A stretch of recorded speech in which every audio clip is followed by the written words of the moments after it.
오늘 말씀의 제목으로 한번 따라해 보시겠습니다. 부활을 믿습니까? 아멘. 네, 우리에게는 부활의 믿음이 있는 줄 믿습니다. 예수님이 잡히시고 십자가에 죽으셨을 때 예수님을 따르던 제자들은 다 도망하고 뿔뿔이 흩어져 버렸어요. 그들 중에는 이제 예루살렘을 떠나 각자 자기의 고향으로 돌아가는 그러한 제자들도 많이 생겼습니다. 예수님이 무덤에서 부활하신 바로 그날에 예수님을 따르던 2명의 제자가 예수님의 부활을 알지 못하고 예루살렘을 떠나 엠마오로 하는 그 마을로 내려가고 있었습니다. 엠마오는 예루살렘에서 서쪽으로 한 25리쯤, 한 10km 조금 넘게 떨어진 그러한 마을이었어요. 엠마오 고향으로 향하는 이들의 마음속, 참으로 자신의 선생님이자 3년 동안 따랐던 지도자였던 그 예수님을 잃은 슬픔과 충격이 가득하였습니다. 그리고 그들의 마음에는 허탈함과 두려움이 또한 그들의 마음을 힘들게 하고 있었어요. 힘없이 고향으로 발걸음을 옮기던 이들에게 부활하신 예수님께서 나타나셨습니다. 그리고 그들과 한참을 예수님이 동행하셨어요. 그런데도 이 2 제자는 눈이 가리워져서 그 예수님을 알아보지를 못했습니다.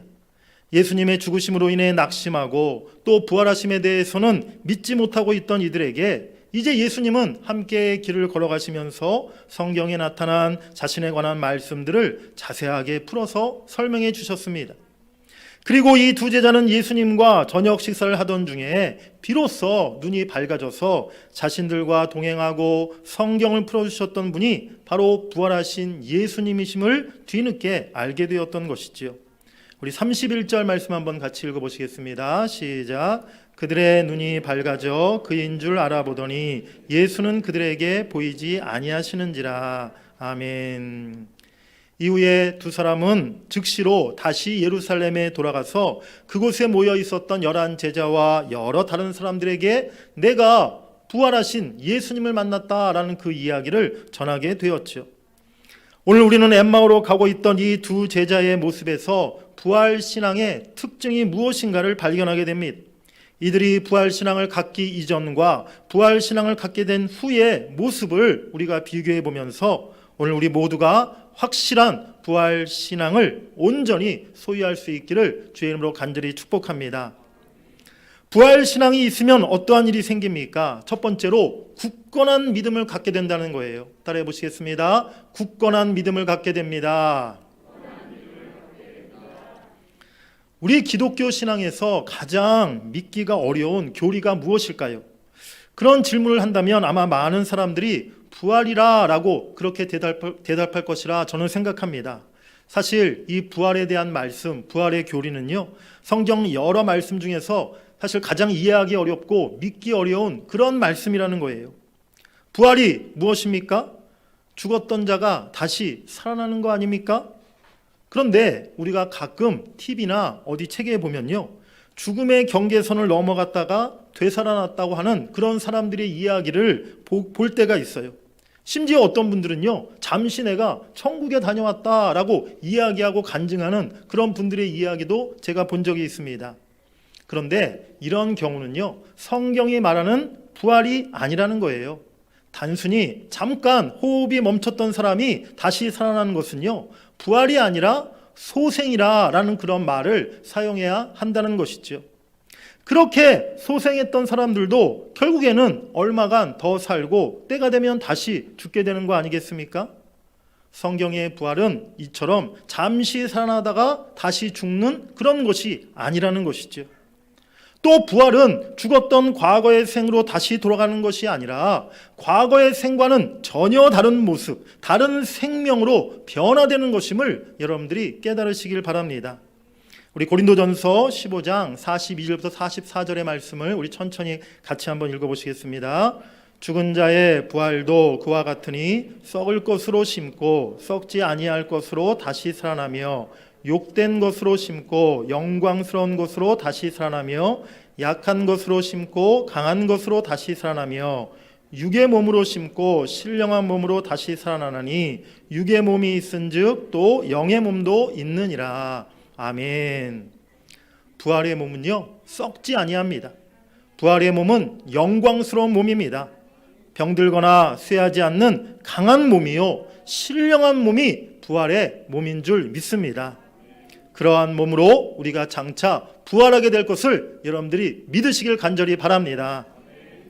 그런데 그런 것은 사실 우리가 한 번도 본 적도 없고 경험해 본 적도 없는 일이기 때문에 그것을 정확하게 이해하기가 어렵고 설명하기가 어려운 것입니다. 그리고 그것을 입증할 만한 아무런 증거도 없다는 것이죠. 그렇기 때문에 부활의 말씀을 믿는 것이 어렵게 느껴지는 것입니다. 믿지 않는 사람들이나 초신자들에게 복음을 전하고 가르치다 보면요, 예수님이 탄생하시고 십자가 죽으셨다는 그 말씀까지는 그래도 이해를 잘 하는데 부활 부분에 가면요 잘 이해를 못한다고 이렇게 말씀하시고 고개를 가로젓는 그런 경우가 있는 것을 보게 돼요. 신앙생활 오래 하신 성도님들도 사실 쉽지가 않아요. 예수님이 부활하신 것까지는 내가 믿을 수 있겠는데 훗날 죽은 사람들이 무덤에서 부활한다는 것, 그것도 가장 온전하고 영화롭고 신령한 모습으로 변화되어서 그렇게 살아난다는 말씀이 사실 마음에 확실하게 와닿지가 않는다는 것입니다. 사랑하는 여러분들, 우리의 신앙생활은요 지식만 가지고 되는 것이 아닙니다. 믿음의 세계는 이론이나 논리로 분석하고 판단할 수 있는 게 아니라는 것이죠. 우리가 한 번도 본 적도 없고 경험해 본 적도 없고 이론적으로 설명할 수 없지만 우리는 오직 믿음으로 부활을 확신해야 될 줄 믿습니다. 예수님이 사흘 만에 무덤 문을 여시고 부활하셨다. 그리고 주님 다시 오실 날에 무덤 속에 잠자는 자들이 다 부활하게 될 것이다. 또 살아 주님을 영접하는 성도들이 호련히 변화되어서 가장 영화로운 모습으로 영생에 들어가게 될 것이다. 이 모든 말씀을 믿음으로 받아들이고 확신하시는 여러분들이 되시기를 간절히 바랍니다. 수학 공부를 할 때요, 어려운 문제 척척 잘 푸는 학생이 쉬운 문제를 못 풀 리가 없어요. 수학에서 가장 어려운 문제가 3차, 4차 방정식, 미분, 적분 이런 문제가 수학에서 가장 어려운 문제들이거든요. 그런데 그런 어려운 문제들을 잘 푸는 학생이 아주 쉬운 곱하기, 나누기 문제 못 풀 리가 없는 것이죠. 만약에 그런 학생이 있다면요, 틀림없이 그 학생은 어려운 문제 풀 때 옆에 학생을 이렇게 답을 컨닝한 학생이라고 밖에 의심할 수가 없는 것이죠. 어찌 보면 우리 신앙도 마찬가지입니다. 최종적으로 우리에게 확실한 부활 신앙만 있다면 그 밖에 다른 어떠한 말씀들도 믿고 따를 수 있는 그 믿음이 우리에게 생기는 줄 믿습니다. 나에게 부활의 소망이 있고 내가 부활의 확신을 갖고 있다면 이제 어떤 말씀과 명령에도 순종할 수 있는 믿음이 여러분에게 있음을 깨달으시길 바랍니다. 엠마오로 가던 두 제자, 부활의 확신이 있기 전까지는요, 실망하고 낙심하며 제자의 사명을 다 버리고 그저 고향으로 쓸쓸히 내려가던 중이었어요.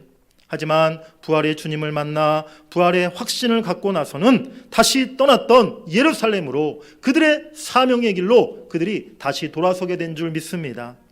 33절 상반절에 보니까 곧 그때로 일어나 예루살렘에 돌아가 보니 라고 성경은 오늘 말씀하고 있는 거예요. 그렇습니다.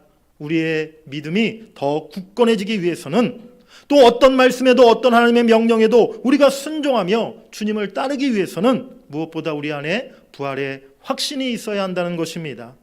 부활의 확신이 있는 사람은 어떤 시험이나 고난도 무섭지 않고 심지어 죽음도 두렵지 않게 될 줄 믿습니다.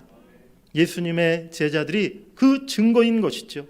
이제 여러분 모두도 부활의 신앙을 가지고 굳건한 믿음, 담대한 믿음을 가지고 어떠한 경우에도 흔들리지 않는 승리의 삶을 살아가시기를 주의 이름으로 간절히 축복합니다. 두 번째로 우리에게 부활의 믿음이 있을 때 언제나 우리 안에 기쁨과 소망이 넘친다는 거예요.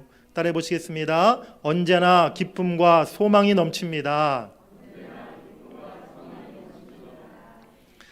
부활절을 맞으면 우리 안에 기쁨이 충만하고 기쁨이 넘쳐야 되지 않습니까? 여러분들, 부활절이 되면 우리가 왜 기쁜 것일까요? 고난주간이 끝나서? 특별 새벽기도회가 끝나서?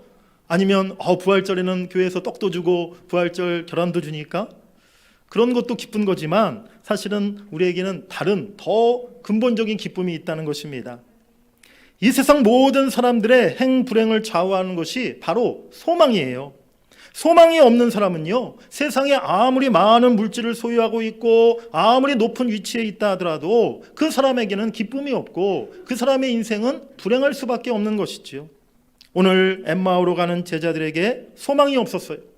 그들은 예수님을 구주로 믿고 따랐는데 예수님이 십자가에 못 박혀 허무하게 돌아가시고 말았어요. 그들에게는 더 이상 소망이 없었다는 것입니다. 17절 하반절에 보면 두 사람이 슬픈 빛을 띠고 머물러 서더라 라고 말씀하고 있어요. 또 21절에 보면 우리는 이 사람이 이스라엘을 구속할 자라고 바랐노라 라고 오늘 성경은 말씀하고 있습니다. 바랐노라, 이 동사는요, 과거형 동사인 거예요. 이제 더 이상 바라는 것이 아니라는 것이죠. 이미 예수는 죽었습니다. 우리가 바랬고 기대했는데 이제 예수를 향한 그 소망과 기대가 다 사라져 없어져 버렸습니다 라고 오늘 이 엠마오로 가는 두 제자가 그렇게 생각하고 있었다는 것이죠. 소망이 없는 삶, 가장 비참한 삶이라 말할 수 있습니다. 그런데 문제가 있어요. 오늘 세상 사람들 사실 전부가 진정한 의미에서 소망이 없는 그런 삶을 살아가고 있다는 사실입니다. 이 세상 사람들이 지금 무엇을 바라고 살아가고 있습니까? 나름대로는 각자 소망을 가지고 산다, 그렇게 말하겠죠. 나는 열심히 돈을 모아 좋은 집을 장만할 소망을 가지고 있습니다. 나는 열심히 일을 해서 점점 승진하고 높은 자리에 올라갈 꿈이 있어요. 내 자녀들을 훌륭히 키워서 성공하게 만들 겁니다.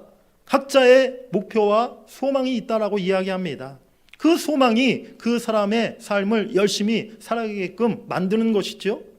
그런데 이 세상의 소망들은요, 모두가 참된 소망이라 말할 수가 없다는 것입니다.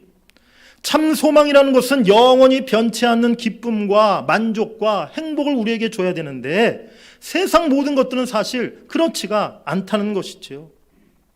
제가 중학교 때 요즘 우리 학생들, 청소년들은 아마 이해가 잘 안 될 거예요. 요즘에는 워낙 이제 뭐 메이커, 명품 이런 것들이 차고 넘치지 않습니까? 우리나라가 이제 다 뭐 먹고 살 만한 그런 선진국 대열에 올라서. 그런데 우리 아마 제 연배 비슷한 우리 장로님 집사님들 잘 아실 거예요. 저희 초등학교 때나 중학교 때까지만 해도 그런 뭐 운동화나 옷 이런 게 무슨 브랜드, 메이커 이런 게 없었어요. 제가 기억하기로, 분명히 기억하기로 제 중학교 한 2학년 때쯤에 처음에 뭐가 우리나라에 들어왔냐면 운동화 중에 나이키 운동화가 처음 저 중학교 때 이렇게 우리나라에 수입돼 들어왔어요. 저희 학교 다닐 때 저희 반 아이들이 한 60명, 70명 한 반에 되었었는데 그 한 반 학생들 중에서 이 나이키 운동화 신고 있는 아이가 뭐 많아야 한 2명, 3명, 어떤 반에는 뭐 1명 그 정도 있었어요. 야, 그런데 그 아이들이 이 나이키 그 사진 좀 한번 보여주십시오. 제가 생각이 나가지고. 네, 저 운동화가 그 유명한 나이키 운동화였어요. 하얀 이 가죽 이 운동화에 빨간 나이키 로고가 딱 그려져 있는 저 나이키 운동화를 이렇게 반에서 어떤 아이들이 신고 있는 걸 보면요, 얼마나 부럽고, 야, 나도 저 나이키 운동화 한번 신어봤으면 정말 소원이 없겠다. 뭐 저뿐만이 그런 게 아니라 저 학교 다닐 때 남학생들 대부분이 저 나이키 운동화에 대한 간절한 소망이 있었어요. 또 제가 중학교 때 얼마나 저 나이키 운동화가 갖고 싶었냐, 이렇게 소망이 있었냐면 학교에서 이제 실내에서 교실에서는 하얀 실내화를 그때 우리 학생들이 신었었는데요. 제가 집에 가서 그 하얀 실내화 깨끗이 빨아가지고요, 집에서 제가 빨간 매직으로 그 실내화에다가 저 나이키 로고를 이렇게 예쁘게 그려가지고 실내화를 제가 나는 나이키 실내화라고 아이들에게 자랑하면서 신고 다녔던 그런 기억도 있는데, 중학교 시절 얼마나 저 나이키 운동화에 대한 소망이 저에게 있었습니까? 결국에는 중학교 때 한 번도 사실은 어머님이 사주지 않으셔가지고 신어보질 못했어요. 뭐 고등학교 또 사실은 나이키 운동화 신어보지 못했어요. 나중에 이제 제가 대학을 졸업하고 직장 다니다가 결혼하고 나서 저희 아내가 저의 그 꿈을 알고 어느 날 저에게 무슨 날이었는지 제가 기억은 안 나는데 나이키 운동화를 저에게 선물로 저희 아내가 저에게 사줬더라고요. 제가 그 나이키 운동화를 받고 나서 참 얼마나 기뻤을까요? 사실은 그런데 중학교 때 마음 같아서는 굉장히 기뻤을 것 같았는데요, 나중에 나이 먹어서 30이 넘어서 나이키 운동화 받아가지고 신어보니까요 별로 좋지도 않더라고요. 뭐 꿈을 잃었다, 내 소망을 잃었다, 그런 생각이 하나도 사실은 그때가 들지가 않더라고요. 세상 소망이라는 것이 세상 우리가 바라는 것들이 다 이와 같다는 것입니다. 우리가 그것을 갖지 못했을 때는 그것이 있으면 내가 정말 행복해질 것 같고, 그것만 이루어지면 내가 정말 바랄 것이 없겠다라는 생각을 갖는데, 정작 그것이 생겨도 또 그것이 이루어지지 못해도 결국에는 허무함과 후회와 아쉬움만을 세상 모든 것들은 우리에게 가져다 준다는 것입니다. 결정적으로 죽음 앞에 세상 모든 소망은 다 헛된 것으로 사라져버리고 마는 것임을 여러분들이 깨달으시기를 바랍니다. 그렇지만 예수 믿는 우리들에게는 세상 소망과 비할 수 없는 부활의 소망이 있는 줄 믿습니다. 이 세상 사람들이 가지지 못하는 참된 소망, 산 소망을 우리가 가지고 있는 것이죠. 이 세상 사람들은 절대로 죽음의 절망에서 벗어날 수 없지만, 믿는 우리들은 그 죽음의 문턱을 넘어서서 영원한 생명에 이르는 소망을 품고 살아가는 줄 믿습니다. 그 소망의 근거가 어디에 있는 것입니까? 바로 예수님의 부활에 있음을 여러분들이 믿으시길 간절히 바랍니다. 우리 베드로전서 1장 3절 말씀 같이 한번 읽어보시겠습니다. 시작.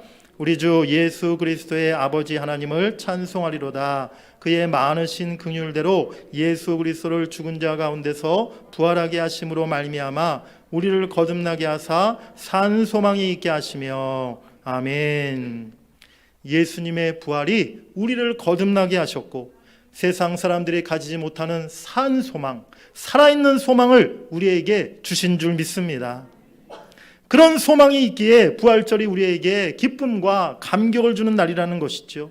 우리의 지금의 현실은 비록 고달프고 힘들다 할지라도, 지금 내 육신의 몸은 병들고 쇠약해졌다 할지라도 우리에게는 부활의 참 소망이 있기에 오늘 우리는 부활절을 맞아 기뻐하며 감사하며 찬양할 수 있는 줄 믿습니다. 우리 베드로전서 1장 6절 말씀도 같이 읽겠습니다. 그러므로 너희가 이제 여러 가지 시험으로 말미암아 잠깐 근심하게 되지 않을 수 없으나 오히려 크게 기뻐하는도다. 아멘. 여러 가지 시험과 고난이 있지만 오히려 기뻐할 수 있는 것, 우리에게 부활의 소망이 있기 때문인 줄 믿습니다. 그 부활의 소망을 다시 한번 확인하는 것이 바로 오늘 부활절인 것이죠. 이 부활절에 주님의 부활을 찬양하고 주님의 부활을 다시 한번 확인하고 그것을 믿고 마음에 새기시는 여러분들이 되시기를 간절히 바랍니다. 나도 반드시 하나님의 능력으로 부활하리라. 그 소망으로 인해서 늘 기뻐하고 찬양하며 살아가시는 천국 백성들 되시기를 주의 이름으로 간절히 축복합니다. 세 번째로, 우리에게 부활 신앙이 있을 때 두려움이 없어집니다. 따라해 보시겠습니다. 두려움이 사라집니다.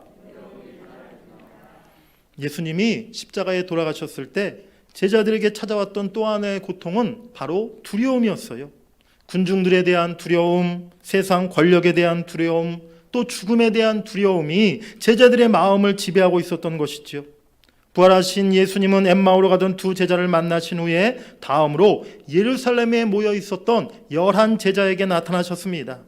그런데 그 부활하신 예수님을 처음 본 제자들의 반응이 어떠했습니까? 우리 누가복음 24장 37절 한번 읽어보겠습니다.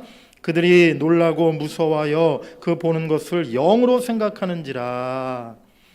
두려움으로 가득 차 있었던 제자들은요, 부활하신 예수님을 처음 보았을 때 처음에 깜짝 놀라고 무서워하였다는 거예요. 그러나 주님의 부활하심을 그들이 분명히 확인하고 나서는 그 모든 두려움이 다 사라지게 되었습니다. 이제 세상에서 더 이상 무서운 것이 없게 되었어요. 유대 군중들도 제사장들도 로마 황제나 총독이나 군병들도 더 이상 두렵지 않게 되었다는 사실입니다. 예수님의 부활을 목격한 모든 제자들과 성도들은 이후에 가장 용기 있고 담대한 주님의 군사들로 변화되었음을 여러분들이 믿으시길 바랍니다. 엠마오 두 제자가 부활하신 예수님을 만나고 난 후에 뭐라고 고백합니까? 오늘 본문 32절 말씀 우리 한번 같이 읽어보시겠습니다. 시작.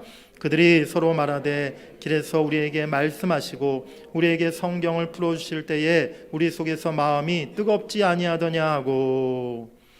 성경 말씀 그대로 예수님이 십자가에 죽으시고 다시 살아나신 것을 그들이 깨달았을 때 그들의 마음이 뜨거워졌다라고 오늘 고백하고 있어요. 여기서 뜨겁다는 이 말은요, 헬라어로 카이오라는 단어인데 불타다라는 뜻을 가지고 있는 단어입니다. 부활신앙을 통해서 그들의 마음이 뜨거워지고 불타는 것 같은 심령을 그들이 갖게 되었다는 거예요. 지금 나를 두렵게 만드는 것이 무엇입니까? 지금 우리가 무서워하고 겁내하는 것들이 무엇입니까? 세상 믿지 않는 사람들이 무섭습니까? 세상 악한 세력이 무섭습니까? 세상 현실이 두렵게 합니까? 사탄마귀 악한 영들이 우리의 마음에 두려움을 가져다 주고 있습니까? 부활신앙으로 충만해질 때 그 모든 두려움과 연약함이 우리 안에서 다 사라지게 될 줄 믿습니다.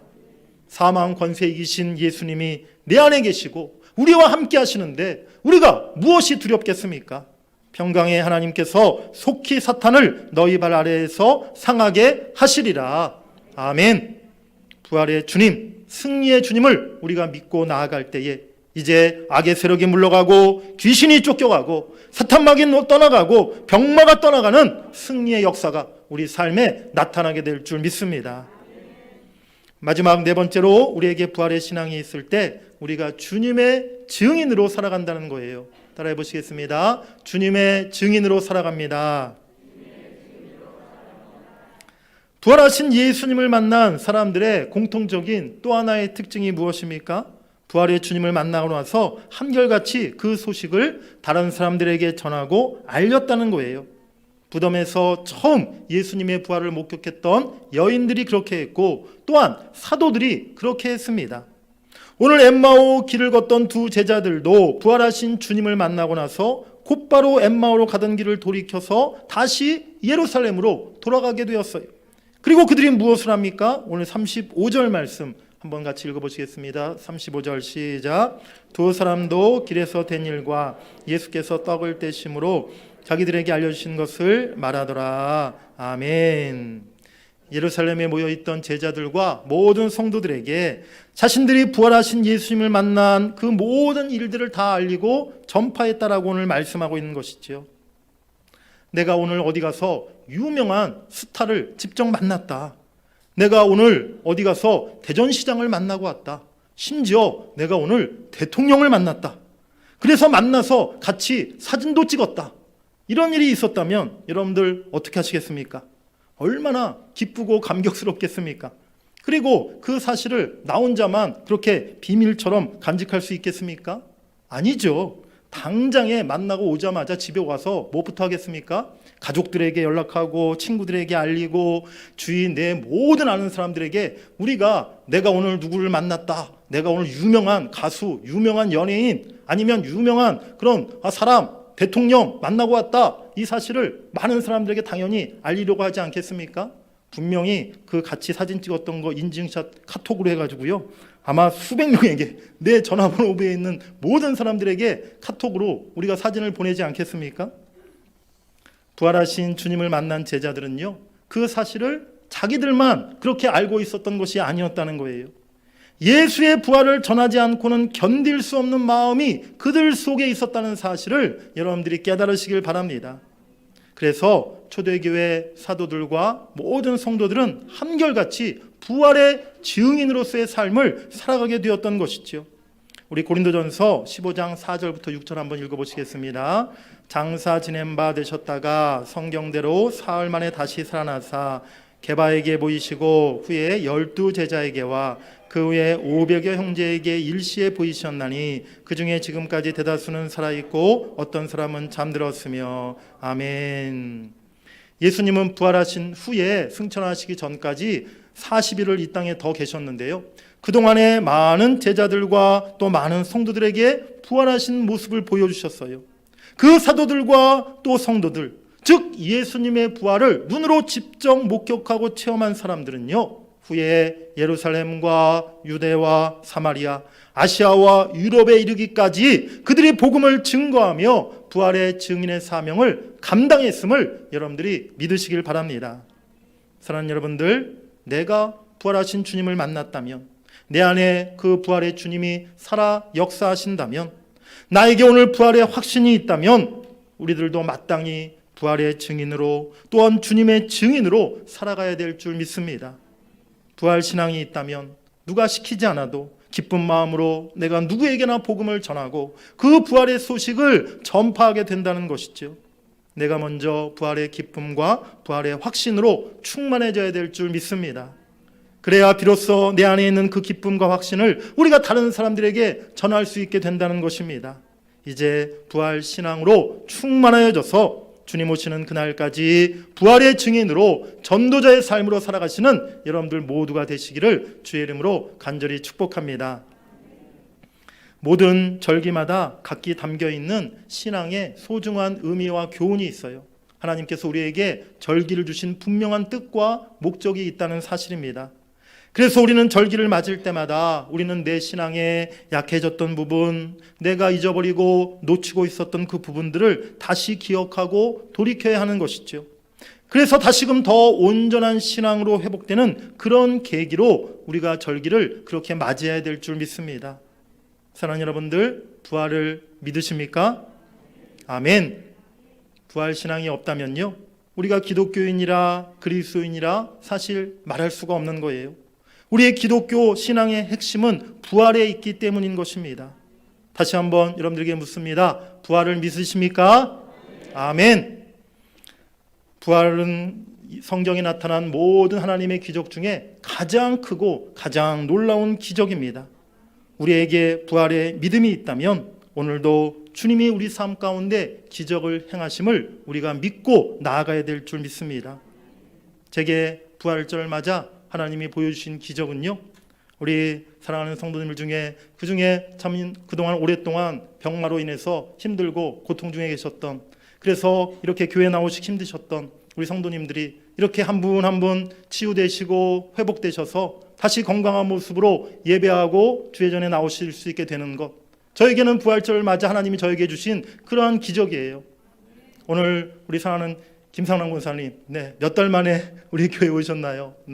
참 큰 수술 받으시고 양쪽 무릎 다 인공관절 참 큰 수술 받으셨는데 오늘 몇 달 만에 이렇게 부활절 맞이해서 교회에 오셨어요.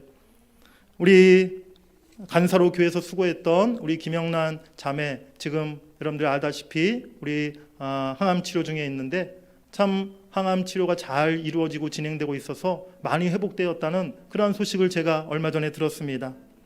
우리 박혜순 권사님, 사실 1월 달에 참 힘든 뇌에 이렇게 종양이 발견되셔가지고 그 어려운 수술을 받으셨는데 지난 얼마 전에 이제 병원에서 최종적으로 완치 판정 받으셨다라는 말씀을 제가 전해드렸어요.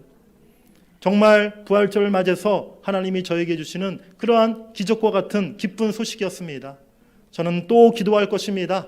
하나님께서 이제 또 남아있는 우리 성도들, 연약한 분들, 환우분들, 또 고난 중에 있는 분들, 주님 다시 또 기적을 베풀어 주시옵소서.